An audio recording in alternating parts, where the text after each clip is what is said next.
ശുദ്ധീകരണത്തിൽ കാക്കപ്പെടുവാൻ പരിശ്രമിപ്പിൻ.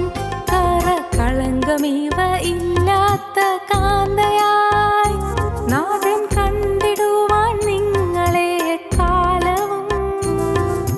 നീതി സൽകീർത്തി പുകഴ്ചയും ധനം മാനം ഇവ നിനച്ചിടുവിൻ. നീതി സൽകീർത്തി പുകഴ്ചയും ധനം മാനം ഇവ നിനച്ചിടുവിൻ. ഞങ്ങളും ക്രൂശിക്കപ്പെട്ട ക്രിസ്തുവിനെ പ്രസംഗിക്കുന്നു. ദൈവ തിരുനാമത്തിന് മഹത്വം ഉണ്ടാകട്ടെ. എബ്രായ ലേഖനം 11-ാം അധ്യായം 17 മുതലുള്ളതായ വാക്യങ്ങളാണ് ആദ്യം വായിക്കുന്നത്. വിശ്വാസത്താൽ അബ്രഹാം താൻ പരീക്ഷിക്കപ്പെട്ടപ്പോൾ ഇസ്ഹാക്കിനെ യാഗമർപ്പിച്ചു. ഇസ്ഹാക്കിൽ നിന്ന് ജനിക്കുന്നവർ നിന്റെ സന്തതിയെന്ന് വിളിക്കപ്പെടുമെന്ന് അരുളപ്പാട് ലഭിച്ച് വാഗ്ദത്തങ്ങളെ കൈക്കൊണ്ടവൻ തൻ്റെ ഏകജാതനെ അർപ്പിച്ചു. മരിച്ചവരുടെ ഇടയിൽ നിന്ന് ഉയർപ്പിപ്പാൻ ദൈവം ശക്തനെന്ന് എണ്ണുകയും അവരുടെ ഇടയിൽ നിന്ന് എഴുന്നേറ്റവനെ പോലെ അവനെ തിരികെ പ്രാപിക്കുകയും ചെയ്തു. വിശ്വാസത്താൽ അബ്രഹാം താൻ പരീക്ഷിക്കപ്പെട്ടപ്പോൾ ഇസ്ഹാക്കിനെ യാഗം അർപ്പിച്ചു. ദൈവം അബ്രഹാമിനെ വിളിച്ച് തൻ്റെ മകനായ ഇസ്ഹാക്കിന് യാഗം കഴിക്കണമെന്ന് ആവശ്യപ്പെടുന്നത് നമുക്ക് ഉൽപ്പത്തി പുസ്തകം 22-ാം അധ്യായത്തിൽ കാണാൻ കഴിയും. അവിടെ നാം കാണുന്നത് അങ്ങനെയാണ്. ദൈവം അബ്രഹാമിനെ പരീക്ഷിച്ചു. ദൈവം അബ്രഹാമിനെ ടെസ്റ്റ് ചെയ്തു. അതിൻ്റെ ശേഷം ദൈവം അബ്രഹാമിനെ പരീക്ഷിച്ചത് എങ്ങനെയെന്നാൽ, അബ്രഹാമേ എന്ന് വിളിച്ചതിന് ഞാനിതാ എന്ന് അവൻ പറഞ്ഞു. അപ്പോൾ അവൻ, നിൻ്റെ മകനെ, നീ സ്നേഹിക്കുന്ന നിൻ്റെ ഏകജാതനായ ഇസ്ഹാക്കിനെ തന്നെ കൂട്ടിക്കൊണ്ട് മോരിയാദേശത്ത് ചെന്ന് അവിടെ ഞാൻ നിന്നോട് കൽപ്പിക്കുന്ന ഒരു മലയിൽ അവനെ ഹോമയാഗം കഴിക്കുക എന്ന് അരുളി ചെയ്തു. നിൻ്റെ മകനെ, നീ സ്നേഹിക്കുന്ന ഇസ്ഹാക്കിനെ ഹോമയാഗം കഴിക്കുക എന്നാണ് ദൈവം അബ്രഹാമിനോട് പറഞ്ഞത്. അബ്രഹാം വിശ്വാസികളുടെ പിതാവാണെന്ന് പിൽക്കാലത്ത് സ്വർഗീയമായ സാക്ഷ്യം ലഭിച്ച അനുഗ്രഹീതനായ വ്യക്തിയാണ് വിശ്വാസികളുടെ പിതാവ്. എന്നിങ്ങനെയാണ് വിശ്വാസികളുടെ പിതാവായി തീർന്നത്. അബ്രഹാം ദൈവത്തിൻ്റെ വചനം വിശ്വസിച്ചു. ദൈവത്തിൻ്റെ വചനം വിശ്വസിച്ചു, വചനം അനുസരിച്ചു. നാം എല്ലാം വിശ്വാസികളാണെന്ന് സ്വയം അഭിമാനിക്കാറുണ്ട്. നാം വചനം വിശ്വസിക്കുന്നവരാണെന്ന് പലപ്പോഴും നമുക്ക് തന്നെ സ്വയം തോന്നാറുണ്ട്. ഞാനൊരു വിശ്വാസിയാണ്, ഞാൻ വചനം സ്വീകരിക്കുന്നു, വചനം വിശ്വസിക്കുന്നു, എനിക്ക് ദൈവവിശ്വാസമുണ്ട്, എനിക്ക് ദൈവത്തിൻ്റെ വചനത്തിൽ വിശ്വാസമുണ്ട് എന്നെല്ലാം പലപ്പോഴും നമുക്ക് സ്വയം ഒരു തൃപ്തി വരാറുണ്ട്. എന്നാൽ വാസ്തവത്തിൽ നാം വിശ്വാസിയാണോ അല്ലയോ എന്ന് അറിയുന്നത് വചനം, കേൾക്കുന്ന വചനം നാം ദൈവശബ്ദമായി കൈക്കൊള്ളുകയും അത് നാം അനുസരിക്കുകയും ചെയ്യുന്നു എന്നതിനെ ആധാരമാക്കിയാണ്. വചനം ദൈവശബ്ദമായി നാം കേൾക്കുന്നു, ദൈവശബ്ദമായി നാം തിരിച്ചറിയുന്നു. പോരാ, അത് തിരിച്ചറിയുന്നുണ്ടെങ്കിൽ നാം തീർച്ചയായും അനുസരിച്ച് പോകും. അബ്രഹാം ദൈവത്തെ വിശ്വസിച്ചു, വചനം അനുസരിച്ചു. ദൈവം അബ്രഹാമിനോട് പറഞ്ഞത് എന്താണ്? നിൻ്റെ മകനെ, നീ സ്നേഹിക്കുന്ന നിൻ്റെ ഏകജാതനായ ഇസ്ഹാക്കിനെ തന്നെ കൂട്ടിക്കൊണ്ട് നീ മോരിയാദേശത്ത് പോയി അവിടെ ഞാൻ നിനക്ക് കാണിച്ചു തരുന്ന മലയിൽ അവനെ എനിക്ക് ഹോമയാഗം കഴിക്കുക എന്നാണ് ദൈവം പറയുന്നത്. വളരെ വ്യക്തമായും കൃത്യമായുമുള്ള ഒരു വചനമാണ് ദൈവം കൊടുക്കുന്നത്. വളരെ കൃത്യമായിട്ടാണ് ദൈവം പറയുന്നത്. നീ പുറപ്പെടുക, നീ ആരെയാണ് കൂട്ടിക്കൊണ്ട് പോകേണ്ടത്, ആരെയാണ് യാഗം കഴിക്കേണ്ടത്, നിൻ്റെ മകനെ, നീ സ്നേഹിക്കുന്ന നിൻ്റെ ഏകജാതനായ ഇസ്ഹാക്കിനെ തന്നെ കൂട്ടിക്കൊണ്ട് പോകാം, അവനെ ഇന്ന സ്ഥലത്ത് യാഗം കഴിക്കുക എന്നാണ് പറയുന്നത്. വളരെ കൃത്യമായിട്ടാണ് ദൈവം പറയുന്നത്. ദൈവത്തിൻ്റെ വചനം എപ്പോഴും വളരെ കൃത്യതയുള്ളതാണ്, സ്പെസിഫിക്കാണ്. ദൈവം നമ്മോട് ഇടപെടുന്നത് കൃത്യമായിട്ടാണ്, വളരെ വ്യക്തമായിട്ടാണ്. യാതൊരു അവ്യക്തതയും അതിലുണ്ടായിരിക്കുകയില്ല. കൃത്യമായി ദൈവം നമ്മോട് കൽപ്പിക്കുന്നു. എന്താണ് നമ്മോട് കൽപ്പിക്കുന്നത്? നമ്മുടെ ജീവിതത്തിൽ ദൈവത്തിൻ്റെ ഉദ്ദേശം നിറവേറ്റുന്നതിന്, ദൈവത്തിൻ്റെ പ്രതീക്ഷ നിറവേറ്റുന്നതിന്, നമ്മെക്കുറിച്ചുള്ള ദൈവത്തിൻ്റെ ആഗ്രഹം നിറവേറ്റുന്നതിന് നാം ചിലത് ചെയ്യണമെന്നാണ് ദൈവം പറയുന്നത്. നമ്മിൽ നിന്നുകൊണ്ട് ജീവനുള്ള ദൈവത്തിൻ്റെ ചില കാര്യങ്ങൾ നിർവഹിക്കാനുണ്ട്. നാം ഓരോരുത്തരുടെയും ജീവിതത്തിൽ നിന്നുകൊണ്ട് കർത്താവിനായി ഈ തലമുറയിൽ ചില കാര്യങ്ങൾ ചെയ്യാനുണ്ട്. വളരെ ഉന്നതമായ പ്രതീക്ഷകളാണ്, വളരെ ഉദാത്തമായ പദ്ധതികളാണ് ദൈവത്തിന് നമ്മൾ ഓരോരുത്തരെക്കുറിച്ചും ഉള്ളത്. യിരെമ്യാ പ്രവാചകൻ പറയും, നിന്നെക്കുറിച്ചുള്ളതായ എൻ്റെ നിരൂപണങ്ങൾ വളരെ ഉന്നതമാണ് എന്ന്. നിന്നെക്കുറിച്ചുള്ളതായ എൻ്റെ പ്രതീക്ഷകൾ വളരെ ഉന്നതമാണ് എന്ന്. നിന്നെക്കുറിച്ചുള്ളതായ എൻ്റെ നിരൂപണങ്ങൾ നിനക്ക് ശുഭഭാവി നൽകുന്നതാണ് എന്ന്. ശുഭഭാവി നൽകാനുള്ള നിരൂപണങ്ങൾ. നമുക്ക് ശുഭഭാവി ലഭിക്കുവാൻ ദൈവം ചില കാര്യങ്ങൾ പ്ലാൻ ചെയ്യുകയാണ്. സ്വർഗത്തിലെ ദൈവത്തിൻ്റെ പദ്ധതികൾ. എന്താണ് ആ പദ്ധതി? അത് എനിക്ക് വേണ്ടിയുള്ള ഏറ്റവും നല്ല പദ്ധതിയാണ്. നാം ഓരോരുത്തർക്കും വേണ്ടിയുള്ള പദ്ധതിയാണ്. നാം ഓരോരുത്തരെക്കുറിച്ചും ദൈവത്തിന് വളരെ നിയതമായ പരിപാടികളുണ്ട്. സഹോദരങ്ങളെ, നാം ശൂന്യതയിൽ നിന്ന് വന്നവരല്ല, നാം ശൂന്യതയിലേക്ക് പോകുന്നവരല്ല. ദൈവത്തിൻ്റെ വ്യക്തമായൊരു പദ്ധതി അനുസരിച്ചാണ് നാം ഈ ഭൂമിയിലേക്ക് വന്നത്. നിത്യനായ ദൈവത്തിൻ്റെ അത്ഭുത കരങ്ങൾ തന്നെയാണ് നമ്മെ ഇതുവരെയും നടത്തി ഇവിടം വരെയും എത്തിച്ചത്. ഒരണുവിൽപ്പ് പോലും ദൈവം കാണാതിരുന്നില്ല, ദൈവം അറിയാതിരുന്നില്ല. എല്ലാം അറിഞ്ഞും കണ്ടും ദൈവം നിയമിച്ചുമാണ് ഇന്നുവരെയും നാം ഇവിടം വരെയും എത്തിയത്. ഏതെല്ലാം കടമ്പകൾ കടന്നു, ഏതെല്ലാം വൈതരണികൾ കടന്നു, ഏതെല്ലാം പ്രതിസന്ധികളെ നേരിട്ടു, ഏതെല്ലാം പ്രശ്നങ്ങളെ അഭിമുഖീകരിച്ചു, എവിടെയെല്ലാം ചെന്ന് മുട്ടി തട്ടി, വീണു എഴുന്നേറ്റു, വേച്ചു വിറച്ചു, പലപ്പോഴും പതറി ഭയപ്പെട്ടു, പലപ്പോഴും പരിഭ്രാന്തരായി വിഷമിച്ചു, പലപ്പോഴും ഭയചകിതരായി, ചിലപ്പോൾ ഭീരുക്കളായി, ചിലപ്പോഴെല്ലാം വാടി തളർന്നുപോയി നിരാശരായി. എന്നാൽ ദൈവം എല്ലാം കണ്ടുകൊണ്ട് നിൽക്കുന്നുണ്ടായിരുന്നു. സ്നേഹിതരെ, ഇതൊരു അനുഗ്രഹീതമായ കാര്യമല്ലേ? നമ്മെ കാണുന്ന ആ ഒരു ദൈവം, നമ്മെ കരുതുന്ന ആ ഒരു ദൈവം, നമ്മെ കാക്കുന്ന ആ ഒരു ദൈവം, നമ്മെ പരിപാലിക്കുന്ന ആ ഒരു ദൈവം, നമ്മുടെ കാര്യം അന്വേഷിക്കുന്ന ആ ഒരു ദൈവം, നമ്മുടെ ഏറ്റവും നല്ല കാര്യം, ഏറ്റവും നല്ല പദ്ധതിയായി നമ്മിൽ നിവർത്തിക്കാൻ ബന്ധപ്പെടുന്ന ആ ദൈവം. ദൈവം ബന്ധപ്പാടോടെ നിൽക്കുന്നു. ദൈവം സ്നേഹത്തോടെ നിൽക്കുന്നു. യിരെമ്യാ പ്രവാചകൻ്റെ വാക്യം നമുക്ക് വായിച്ച് കേൾക്കാം. യിരെമ്യാ പ്രവാചകൻ അതിനെക്കുറിച്ച് എന്താണ് പറയും? ദൈവത്തിൻ്റെ നിരൂപണങ്ങൾ എങ്ങനെയുള്ളവ എന്ന് പറയുന്നു. നിങ്ങൾ പ്രത്യാശിക്കുന്ന ശുഭഭാവി വരുവാൻ തക്കവണ്ണം ഞാൻ നിങ്ങളെക്കുറിച്ച് നിരൂപിക്കുന്ന നിരൂപണങ്ങൾ ഇന്നവ എന്ന് ഞാൻ അറിയുന്നു. നിങ്ങളെക്കുറിച്ചുള്ളതായ എൻ്റെ നിരൂപണങ്ങൾ ഇന്നിന്നവ എന്ന് ഞാൻ അറിയുന്നു. സ്നേഹിതരെ, നമ്മെക്കുറിച്ച് ദൈവത്തിന് ചില നിരൂപണങ്ങളുണ്ട്. വളരെ സ്പെസിഫിക് പ്രോഗ്രാമുണ്ട്, വളരെ ഡെഫിനിറ്റ് സ്കീംസ് ഉണ്ട്. ദൈവത്തിന് നമ്മെക്കുറിച്ച് വളരെ കൃത്യമായ ചില പരിപാടികളുണ്ട്. നമ്മെ തന്നെ ഈ ദൈവം നോക്കിക്കൊണ്ട് നിൽക്കുന്നു മാത്രമല്ല, നമ്മെ ഉയർത്തുവാൻ, നമ്മെ ദൈവം ഉദ്ദേശിക്കുന്ന സ്ഥാനത്തേക്ക് ആക്കുവാൻ ദൈവം ബദ്ധപ്പാടോടെ നിൽക്കുകയാണ്. എനിക്ക് കഴിവില്ല എന്ന് നിങ്ങൾ പറയരുത്. എനിക്ക് ആരുമില്ല എന്ന് നിങ്ങൾ പറയരുത്. എന്നെ സ്നേഹിക്കാൻ ആരുമില്ല എന്ന് നിങ്ങൾ ചിന്തിക്കരുത്. ഞാൻ ഒറ്റപ്പെട്ടു പോയല്ലോ എന്ന് നിങ്ങൾ ഓർക്കരുത്.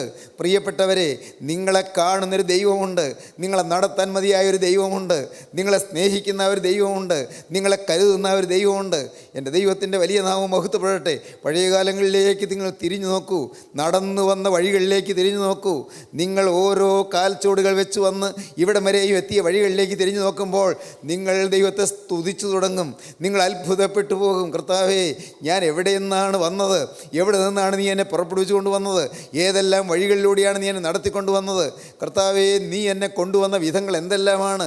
എൻ്റെ കർത്താവേ, നിൻ്റെ ഈ സ്നേഹത്തിന് എനിക്ക് അർഹതയില്ലല്ലോ, നിൻ്റെ ഈ കരുതലിന് എനിക്ക് യോഗ്യതയില്ലല്ലോ, നിൻ്റെ ഈ സ്വർഗീയ പദ്ധതിയിൽ എന്നെ ഉൾപ്പെടുത്താൻ ഞാൻ ആര്? കർത്താവേ, ദൈവത്തിന് സ്തോത്രം. ദൈവത്തിൻ്റെ വലിയ നാമം മഹത്വപ്പെടട്ടെ.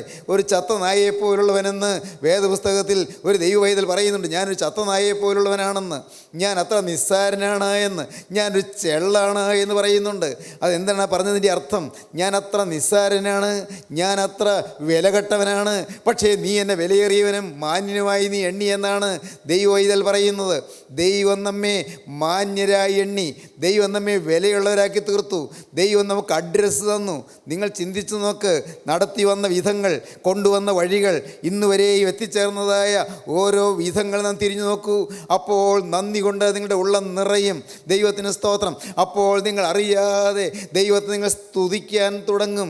കർത്താവിൻ്റെ വലിയ നാമം മഹത്വപ്പെടട്ടെ. അപ്പോഴാണ് സ്തുതിയുടെ മാഹാത്മ്യം നിങ്ങൾക്ക് അനുഭവമായി തീരുന്നത്, സ്തുതിയുടെ സന്തോഷം നിങ്ങൾക്ക് ലഭിക്കുന്നത്, സ്തുതിയുടെ മാധുര്യം നിങ്ങൾ അനുഭവിക്കാൻ തുടങ്ങുന്നത്, സ്തുതിയുടെ ആരാധനയുടെ സൗകുമാര്യത്തിൽ നിങ്ങൾ നിങ്ങളെ തന്നെ മറന്ന് ദൈവത്തിന് സ്തോത്രം കരയേറ്റാൻ തുടങ്ങുന്നത്. ദൈവത്തിന് സ്തോത്രം. അബ്രഹാമിനെ ദൈവം പരീക്ഷിച്ചു. അബ്രഹാമേ എന്ന് വിളിച്ചു, പേർ ചൊല്ലി വിളിക്കുകയാണ്. അബ്രഹാമിനെ അറിയുന്ന ദൈവം, അബ്രഹാമിനെ പേരറിയുന്ന ദൈവം, അബ്രഹാമിനെ വിളിച്ച് ഇത്രയും വരെ കൊണ്ടുവന്ന ദൈവം അബ്രഹാമേ എന്ന് വിളിച്ചു. ഞാനിവിടെ ഉണ്ടല്ലോ കർത്താവേ എന്ന് പറഞ്ഞു. അപ്പോൾ ഞാനിവിടെ ഉണ്ടല്ലോ. അബ്രഹാം വിനയപൂർവ്വം പറഞ്ഞു, ഞാൻ ഇതാ, അടിയൻ ഇതാ എന്ന് പറഞ്ഞു. നീ നിൻ്റെ മകനെ, നീ സ്നേഹിക്കുന്ന നിൻ്റെ ഏകജാതന ഇസ്ഹാക്കിനെ തന്നെ കൂട്ടിക്കൊണ്ട് മോറിയാദേശത്ത് ചെന്ന് ഞാൻ നിനക്ക് കാണിച്ചു തരുന്ന മലയിൽ അവനെ ഹോമയാഗം കഴിക്കുക എന്ന് പറഞ്ഞു. ദൈവത്തിന് സ്തോത്രം. അബ്രഹാം അല്പനേരം ഒന്ന് അമ്പരന്നു. എന്താണ് ഈ കേൾക്കുന്നത്? ദൈവത്തിന് വ്യക്തമായ ഒരു പരിപാടി എന്നെക്കുറിച്ച്, എൻ്റെ മകനെക്കുറിച്ച് ഉണ്ട് എന്നാണല്ലോ എനിക്ക് ലഭിച്ചിരിക്കുന്നതായ വചനം. ദൈവം എന്നോട് കൽപ്പിച്ചതാണല്ലോ. അങ്ങ് മെസപ്പൊട്ടോമിയയിൽ നിന്ന് ഞാൻ പുറപ്പെട്ടു പോരുമ്പോൾ അവിടെ യൂഫ്രട്ടീസ്, ടൈഗ്രീസ് നദികളുടെ അക്കരെ ദേശത്ത് നിന്ന് ഞാൻ പുറപ്പെട്ട് ഈ കനാലിലേക്ക് ഞാൻ യാത്ര പുറപ്പെടുന്നതിന് മുൻപ് അന്ന് ദൈവത്തിൻ്റെ അരുളപ്പാട് എനിക്ക് ലഭിച്ചപ്പോൾ പറഞ്ഞത്, ഞാൻ നിന്നെ വലിയൊരു ജാതിയാക്കുമെന്നാണ്. ഞാൻ നിന്നെ വലിയൊരു ജാതിയാക്കുമെന്ന്. ഞാൻ നടന്നു വന്ന സ്ഥലങ്ങളിലൊക്കെയും ദൈവം എനിക്ക് വാഗ്ദത്തങ്ങൾ പുതുക്കി പുതുക്കി തന്നുകൊണ്ടിരുന്നു. നിൻ്റെ സന്തതി ഈ ദേശം അനുഭവമാകുമെന്ന് പറഞ്ഞു. നിൻ്റെ സന്തതി ആകാശത്തിൽ നക്ഷത്രം പോലെയാകുമെന്ന് പറഞ്ഞു. നിൻ്റെ സന്തതി കടൽക്കരയിൽ മണൽ പോലെയാകുമെന്ന് പറഞ്ഞു. അപ്പോൾ എനിക്ക് ലഭിച്ചിരിക്കുന്ന ഈ ഏകജാതൻ ദൈവം എടുത്ത് പറയുകയും ചെയ്തു, ഏകജാതൻ എന്ന് പറഞ്ഞിരിക്കുന്ന ഈ ഇസ്ഹാക്കിനെ ഞാൻ കൊന്നാൽ, അവന് യാഗം അർപ്പിച്ചാൽ പിന്നെ എങ്ങനെയാണ് ദൈവത്തിൻ്റെ വാഗ്ദത്തം നിറവേറുന്നത്? സ്വാഭാവികമായി സംശയം വരാവുന്നതാണ്. ദൈവം പറഞ്ഞ വചനം ആ വചനത്തിന് വിരുദ്ധമായിട്ടല്ലേ ഇപ്പോൾ കിട്ടുന്നത്?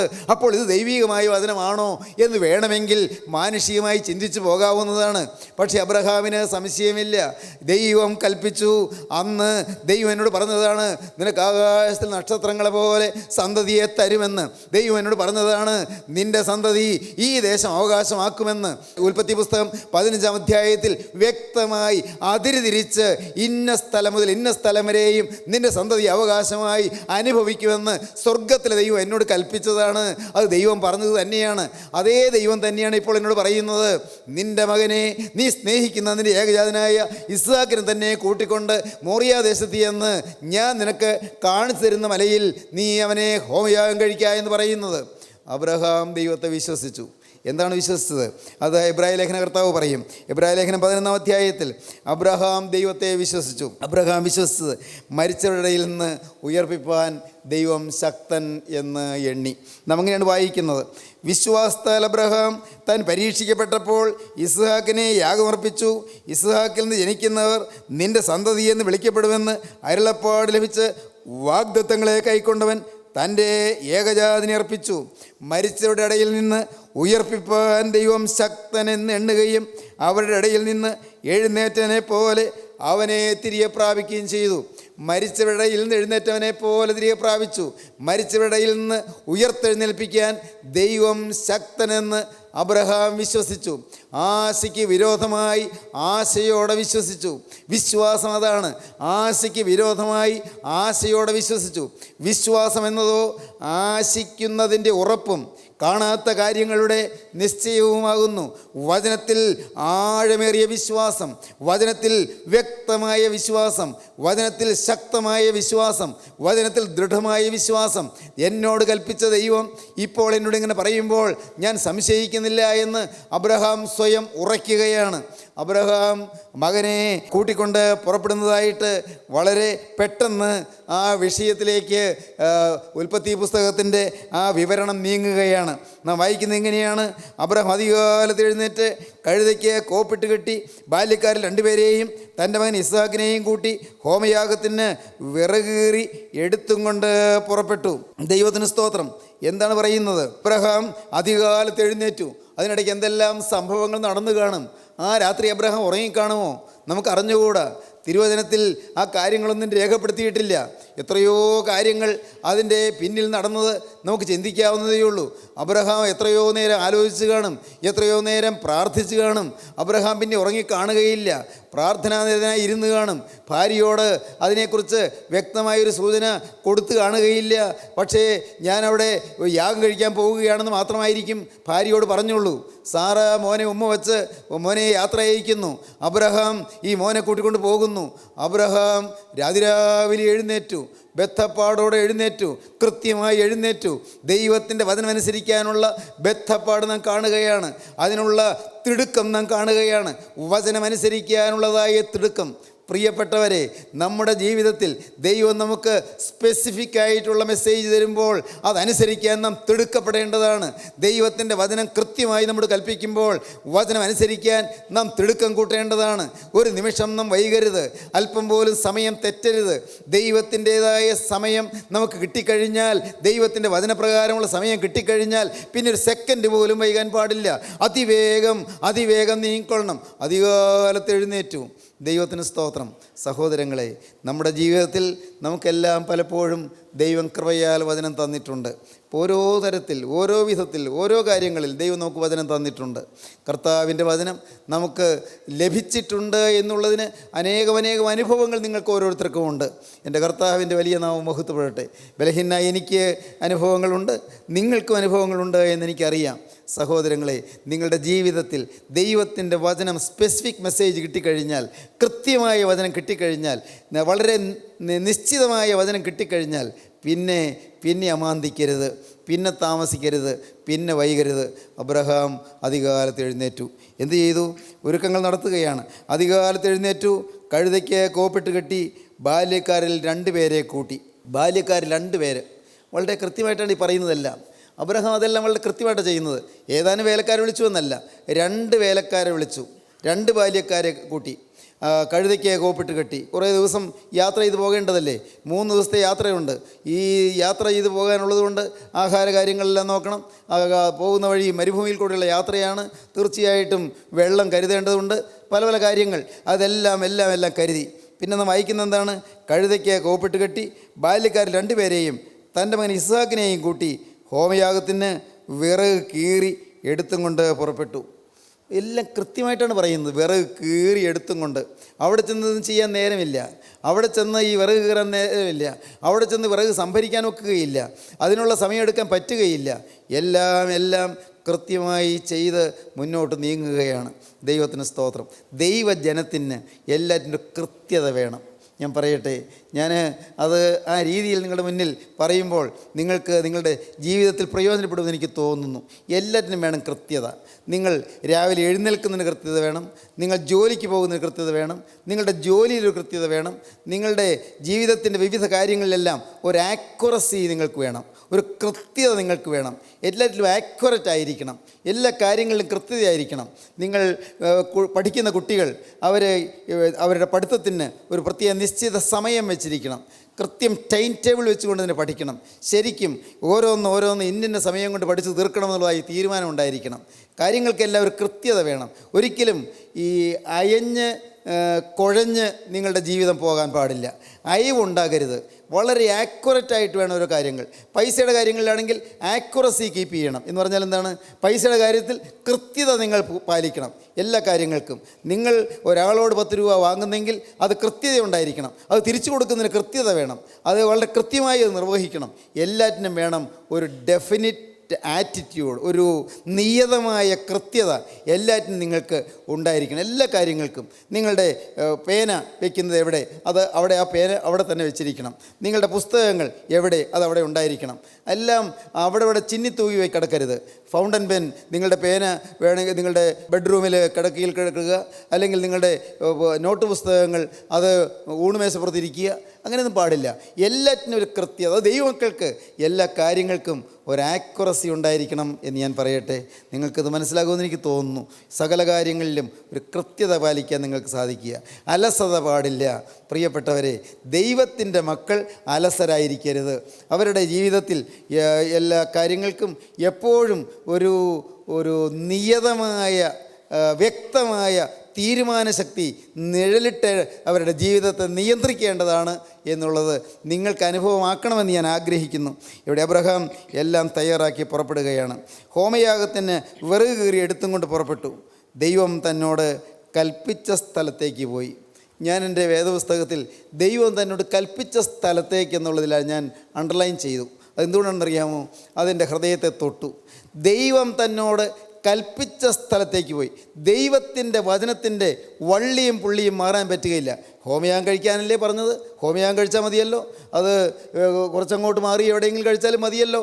അങ്ങനെ അബ്രഹാം ചിന്തിച്ചില്ല. ദൈവം തന്നോട് കൽപ്പിച്ച സ്ഥലത്തേക്ക് പോയി. എല്ലാ കാര്യങ്ങളും വളരെ വ്യക്തമായി ദൈവത്തിൻ്റെ നടത്തിപ്പനുസരിച്ച്, ദൈവത്തിൻ്റെ കൽപ്പനയനുസരിച്ച് തന്നെയാണ് അബ്രഹാം ചെയ്തത്. സഹോദരങ്ങളെ, നിങ്ങൾക്ക് അനുഗ്രഹം വേണമെങ്കിൽ, നിങ്ങൾക്ക് ആത്മീയ ജീവിതത്തിൽ മുന്നേറ്റം വേണമെങ്കിൽ, നിങ്ങൾക്ക് ഭൗതിക ജീവിതത്തിൽ ഐശ്വര്യത്തിൽ വളരണമെങ്കിൽ, നിങ്ങൾക്ക് ജീവിതത്തിൽ ചില നിഷ്ഠകൾ ആവശ്യമാണ്. ചില വ്യക്തമായ നിഷ്ഠകൾ. ഈ റെഗുലാരിറ്റി ആൻഡ് പങ്ക്ച്വാലിറ്റി എന്നൊക്കെ നിങ്ങൾ കേട്ടിട്ടുണ്ടോ? റെഗുലാരിറ്റി, നിങ്ങൾക്ക് ഒരു കൃത്യനിഷ്ഠ വേണം. പങ്ക്ച്വാലിറ്റി, നിങ്ങൾക്കൊരു സമയനിഷ്ഠ വേണം. എല്ലാ കാര്യങ്ങൾക്കും റെഗുലറായിരിക്കണം, പങ്ക്ച്വലായിരിക്കണം. അങ്ങനെ ഓരോ കാര്യങ്ങൾക്കും നിങ്ങൾക്ക് ആ നിഷ്ഠ പാലിക്കാൻ സാധിക്കുന്നെങ്കിൽ അപ്പോൾ നിങ്ങളുടെ ജീവിതത്തിൽ എല്ലാ രംഗത്തും നിങ്ങൾക്ക് വിജയിച്ച് മുന്നോട്ട് പോകാൻ സാധിക്കും. നിങ്ങൾ പറയുന്ന വാക്കിന് കൃത്യതയുണ്ടായിരിക്കും, നിങ്ങൾ പറയുന്ന വാക്കിന് വിലയുണ്ടായിരിക്കും. നിങ്ങളൊരു വാക്ക് പറഞ്ഞാൽ അത് അപ്രകാരം തന്നെയെന്ന് മറ്റുള്ളവർക്ക് വിശ്വസിക്കാൻ സാധിക്കും. നിങ്ങളൊരു സ്ഥലത്ത് ചെല്ലുമെന്ന് പറഞ്ഞാൽ അത് അവിടെ ആ സമയത്ത് എത്തിയിരിക്കും എന്നുള്ളതായ ഉറപ്പ് മറ്റുള്ളവർക്ക് ലഭിച്ചിരിക്കും. നിങ്ങളുടെ എല്ലാ കാര്യങ്ങളിലും ഒരു നിഷ്ഠയുണ്ടായിരിക്കും. ദൈവം കൽപ്പിച്ച സ്ഥലം, അതാണ് അബ്രഹാമിനെ നിയന്ത്രിക്കുന്നത്. ദൈവം കൽപ്പിച്ച സ്ഥലം, ദൈവത്തിൻ്റെ വചനത്തിൻ്റെ പ്രത്യേകത. ദൈവം എന്നോട് കൽപ്പിച്ചിരിക്കുന്നൊരു കാര്യം, അതിൽ മാറ്റം വരാൻ പാടില്ല. ദൈവം എന്നോട് കൽപ്പിച്ചിരിക്കുന്നതായ ഒരു സ്ഥലം, അതിൽ മാറ്റം വരാൻ പാടില്ല. ദൈവം തന്നോട് കൽപ്പിച്ച സ്ഥലത്തേക്ക് പോയി. പ്രിയപ്പെട്ടവരെ, ഞാൻ പ്രായോഗികമായ അനുഭവത്തിൽ നിങ്ങളോട് സ്നേഹത്തോടെ ചോദിക്കട്ടെ, ദൈവം നിങ്ങൾക്ക് ഓരോരുത്തർക്കും സമ്പൂർണ്ണമായ മാതൃകാപരമായൊരു ജീവിതം തരട്ടെ എന്ന് ആശംസിച്ചുകൊണ്ട് ഞങ്ങൾ പറയുകയാണ്. മാതൃകാപരമായൊരു ജീവിതത്തിൽ കൃത്യത പാലിക്കാൻ സാധിക്കട്ടെ, സമയനിഷ്ഠ പാലിക്കാൻ സാധിക്കട്ടെ, കൃത്യനിഷ്ഠ പാലിക്കാൻ സാധിക്കട്ടെ, ദൈവത്തിൻ്റെ വചനത്തിന് പ്രാമുഖ്യം കൊടുക്കാൻ സാധിക്കട്ടെ, ദൈവത്തിൻ്റെ വചനത്തെ അണുവിട വിടാതെ പിൻപറ്റുവാൻ നിങ്ങൾക്ക് സാധിക്കട്ടെ. ദൈവത്തിൻ്റെ വചനം, ആ വചനം നമുക്ക് ലഭിക്കുന്നത് അതാണ് ഏറ്റവും വലിയ ഭാഗ്യം. കർത്താവേ, നിൻ്റെ വചനം ഞങ്ങൾക്ക് നീ ദാനമായി തരുന്നല്ലോ. നിൻ്റെ വചനം ഞങ്ങൾക്ക് ലഭിക്കാൻ ഞങ്ങൾക്ക് ഭാഗ്യം നീ തരുന്നല്ലോ. നിൻ്റെ വചനം ഞങ്ങളുടെ മേൽ നീ ഊതുന്നല്ലോ കർത്താവേ. നിൻ്റെ വചനത്താൽ ഞങ്ങളെ ജീവിപ്പിക്കുന്നല്ലോ കർത്താവേ. നിൻ്റെ വചനത്താൽ ഞങ്ങളെ ശക്തീകരിക്കുന്നല്ലോ കർത്താവേ. നിൻ്റെ വചനം ഞങ്ങളുടെ ഹൃദയത്തിൽ, ഞങ്ങളുടെ ഉള്ളത്തിലേക്ക് അസ്ത്രം പോലെ കടന്നു വരുവാൻ നീ തിരുമനസ്സായി കൽപ്പിക്കുന്നല്ലോ കർത്താവേ. ദൈവമേ, ഈ വചനത്താൽ ഞങ്ങളെ സമ്പൂർണ്ണമായി രൂപാന്തരപ്പെടുത്തണമേ കർത്താവേ. എന്നെ നീ രൂപാന്തരപ്പെടുത്തണമേ, എൻ്റെ ജീവിതം നീ പാകപ്പെടുത്തണമേ, പരുവപ്പെടുത്തണമേ. നിങ്ങൾ പ്രാർത്ഥിക്കൂ, നമുക്കൊരുമിച്ച് പ്രാർത്ഥിക്കാം. ഞങ്ങളുടെ ജീവനുള്ള ദൈവമേ, ഈ മനോഹരമായ സമയത്തിനായി ഞങ്ങൾ നിന്നെ സ്തുതിക്കുന്നു. നിൻ്റെ വചനപ്രകാരം അണുവിട വിടാതെ, അല്പം പോലും മാറ്റം വരാതെ കരുതലോടെ ജീവിപ്പാൻ ഞങ്ങൾക്ക് ഭാഗ്യം തരണമേ. വചനാനുസൃതമായി ജീവിച്ചുകൊണ്ട് കർത്താവെ, ഞങ്ങൾക്ക് ലഭിച്ചിരിക്കുന്ന ഈ തിരുവചനത്തിൻ്റെ വള്ളിയും പുള്ളിയും മാറ്റമില്ലാത്തതെന്ന് ഗ്രഹിച്ച് അതനുസരിച്ച് ജീവിച്ചുകൊണ്ട് ഞങ്ങളുടെ ജീവിതം ധന്യമാക്കുവാൻ ഞങ്ങൾക്ക് ഓരോരുത്തർക്കും ഭാഗ്യം തരണമേ. വിശ്വാസത്തിൻ്റെ ഉയർച്ചയിലേക്ക് ഞങ്ങളെ നയിക്കണമേ. ഞങ്ങളിൽ കൂടി നിൻ്റെ നാമം ഈ ഭൂമിയിൽ മഹത്വപ്പെടുത്തണമേ. യേശുക്രിസ്തുവിൻ്റെ വിലയേറിയ നാമത്തിൽ തന്നെ. ആമീൻ.